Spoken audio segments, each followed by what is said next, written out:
Bonjour à tous et bienvenue chez Coaching Déco. Je m'appelle Jessica et aujourd'hui je vais vous donner 5 conseils pour faire des économies grâce à votre déco. C'est parti. Mon premier conseil, le plus simple, troquez vos vieilles ampoules pour des ampoules économiques tout simplement. Mais vous pouvez également positionner votre éclairage de manière un petit peu stratégique pour pouvoir bénéficier d'un maximum de lumière en produisant le moins possible.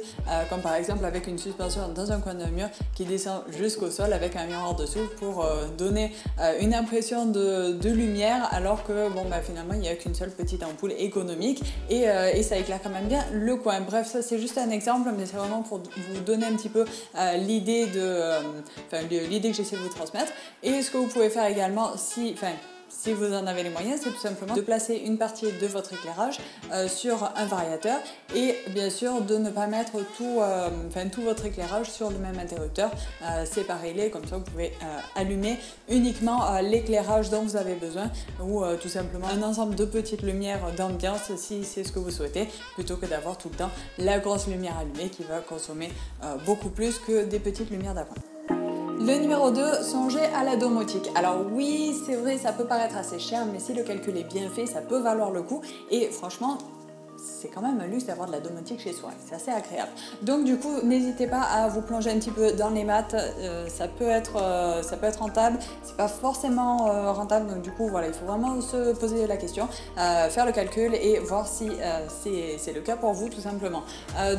Pourquoi utiliser ça? Tout simplement pour pouvoir éteindre une lumière à distance si vous l'avez oublié, pour pouvoir programmer votre chauffage par exemple, pour éviter d'avoir le chauffage qui tourne toute la journée et éviter aussi de devoir garder son manteau pendant 1 heure quand on rentre du travail, c'est pas très agréable. Donc voilà, la domotique ça permet également de solutionner des petits problèmes comme ça, comme de mettre votre machine à laver en marche pendant les heures creuses, des petites astuces. Donc faites le calcul, vous voyez ça vaut le coup pour vous. Le numéro 3, utilisez des rideaux et des stores occultants en hiver pour pouvoir bloquer le froid et bien sûr moins consommer d'électricité au niveau du chauffage. Donc ça peut être très intéressant si vous n'avez pas de double vitrage. Voilà, ça peut être une solution assez sympa en attendant de pouvoir changer vos fenêtres. Le numéro 4, soyez créatif, soyez inventif. Le DIY, c'est pour vous, ça va vous permettre de faire des économies, de vraiment réaliser quelque chose de sur mesure qui va venir faire ressortir tout le potentiel de votre intérieur sans forcément dépenser des cents et des mille. Donc voilà, le DIY, ça peut être sympa si c'est bien réalisé. Donc faites attention à ça et toujours pareil, si vous avez des doutes, n'hésitez pas à me contacter. Pensez aussi à aller voir sur Pinterest, il y a énormément de choses sur Pinterest et des inspirations à gogo. Enfin vraiment, j'adore, c'est absolument pas sponsorisé, c'est vraiment un outil que j'utilise beaucoup et d'ailleurs vous pouvez me suivre sur Pinterest si vous le souhaitez, c'est Coaching Déco, toujours pareil, dans tous les cas il y a les liens dans la barre d'infos. Le numéro 5, maximisez la lumière naturelle. Pensez à placer votre bureau, la table de la salle à manger proche de la fenêtre ou d'une baie vitrée pour pouvoir tout simplement éviter d'éclairer trop souvent et bénéficier d'un maximum de lumière naturelle. Bien sûr, prévoyez le coup, si vous devez manger un petit peu plus tard en hiver, d'avoir une lumière pour éclairer votre repas. Mais en tout cas, en été, si vous mangez à 7 heures par exemple, vous pouvez très bien manger sans devoir éclairer si votre table est positionnée de façon stratégique. Vous pouvez également, face à une grande fenêtre ou face à une baie vitrée, placer un miroir pour faire rebondir tout ça et éclairer un petit peu plus votre pièce. Et bien sûr, si vous avez un couloir sombre, toujours pareil, utilisez des grands miroirs pour faire rebondir toute cette lumière et bénéficier d'un maximum de lumière naturelle. Et voilà, c'est la fin de cette vidéo. J'espère que ça vous a plu. Si c'est le cas, laissez-moi des petits pouces bleus. Surtout, n'hésitez pas à me dire dans les commentaires si vous aimeriez voir d'autres vidéos de ce type-là pour faire des économies avec votre déco.